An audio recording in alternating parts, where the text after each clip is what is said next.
Hi, how are you today? Hope you're doing great and you're safe wherever you are.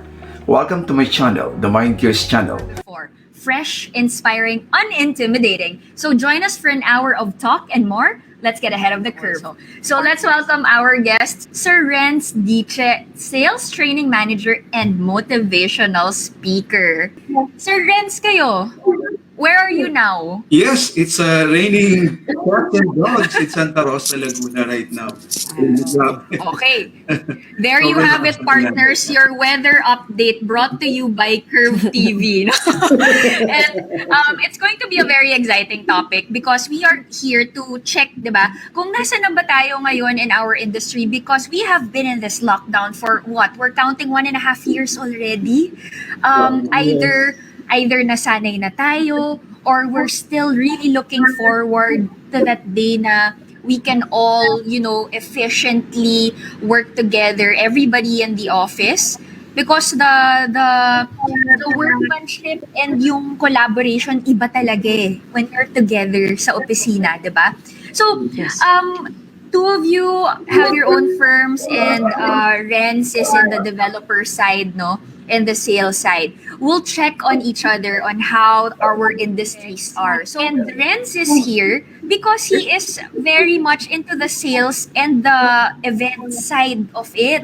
Renz, how is it going now? I mean, I told you that uncertainty, minsan pwede na, minsan hindi. O teka, may limitations pa rin sa number of guests. How are you guys handling that now? Yeah, our company is not an exception to other companies, especially that we're one of the biggest conglomerate in the country. And we're in the same boat, no? Actually, last year was really struggle. I'm now handling the sales training department. So, it's quite, we're the first department to be top in order to be connected and definitely cascade this new changes, this new work setup.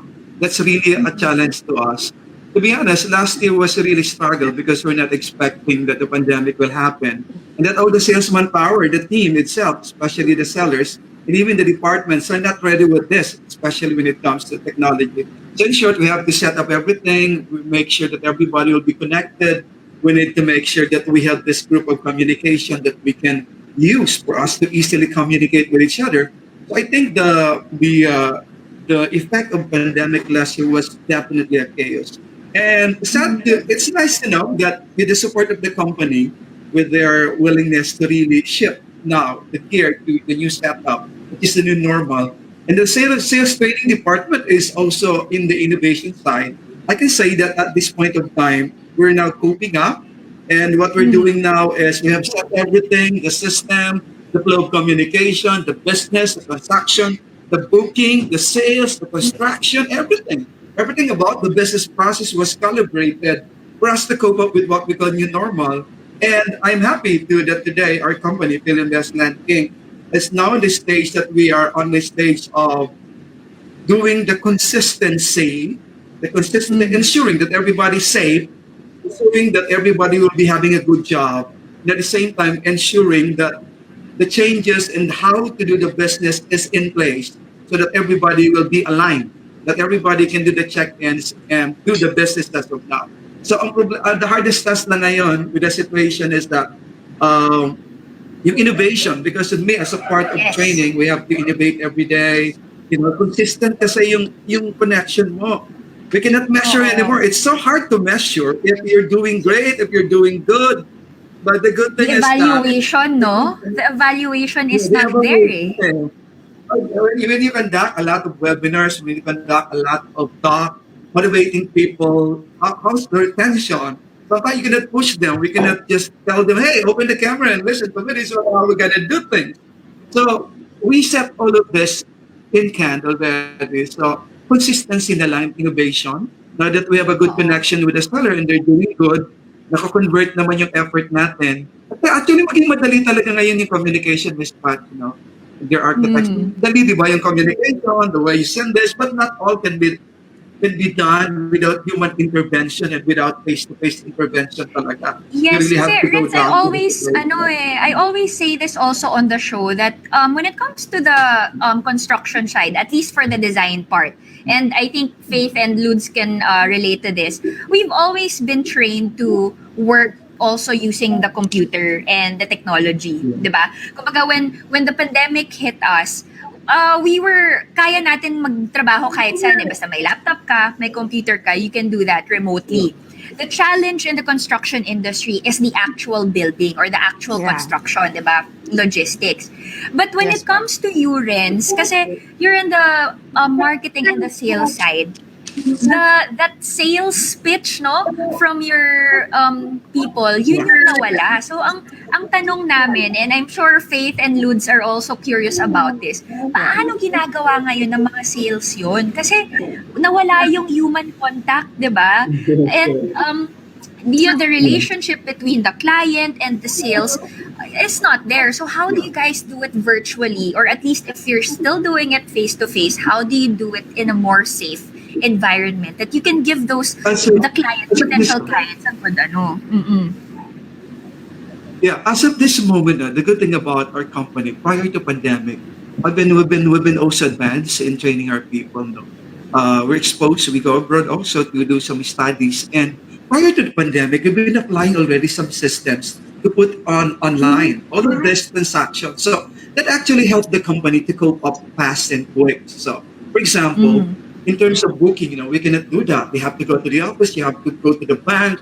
But we have this system we call Sellers Hub, and this really helped. This is a tool, an online productivity tool that we were in place already. That we make sure that everybody will be trained to do this. And this is the tool that they're using to really do the job, from accompanying the buyer's journey from the start of presentation, from the start of virtual tours. Very important. The virtual tours become the lieu of the face-to-face site orientation. We have this virtual tour. We create a lot of videos.